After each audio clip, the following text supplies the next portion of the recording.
Hi అండి, ఎలా ఉన్నారు? బాగున్నారా?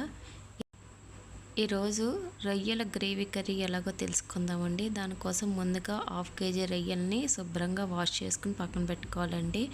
ఒక ప్యాన్లో రొయ్యలు వేసుకుని దాంట్లో కొంచెం పసుపు వేసుకుని బాగా వాటర్ అంతా ఇంకిపోయే వరకు ఒక 10 నిమిషాలు ఉడికించుకోవాలండి.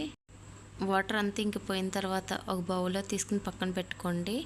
అదే ప్యాన్లో ఒక 2 స్పూన్లు ఆయిల్ వేసుకోండి. ఆయిల్ వేసుకొని ముందుగా 4 ఉల్లిపాయలు పేస్ట్ చేసుకుని పక్కన పెట్టుకోండి. అవి ఇందులో వేసి బాగా ఫ్రై చేసుకోవాలి.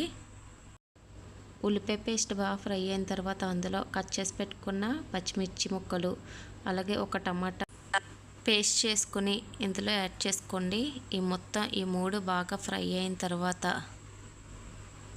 అందులో 1 స్పూన్ అల్లం వెల్లుల్లి paste, 1 spoon garam masala paste వేసుకోండి.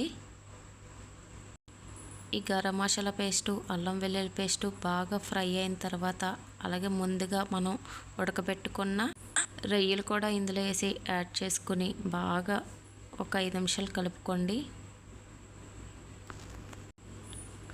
ఇందులోకి 2 స్పూన్స్ కారం, 1 స్పూను సాల్ట్ వేసుకొని ఈ మొత్తం అన్నిటిని కూడా ఒక 5 నిమిషాలు బాగా కలుపుకోండి.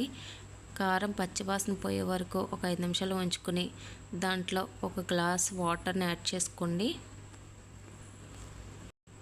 వాటర్ కూడా యాడ్ చేసుకున్న తర్వాత ఒక 5 నిమిషాలు బాగా కలుపుకొని మూత పెట్టుకొని మీడియం ఫ్లేమ్లో ఒక 10 నిమిషాలు బాగా ఉడకనిచ్చిన తర్వాత 1 spoon garam masala powder add చేసుకోండి. యాడ్ చేసుకుని 2 మినిట్స్ ఉంచుకుని కట్టేసండి. అంతే, మనకి రొయ్యల గ్రేవీ కర్రీ అనేది రెడీ అయిపోతుందండి. చాలా టేస్టీగా ఉంటుంది.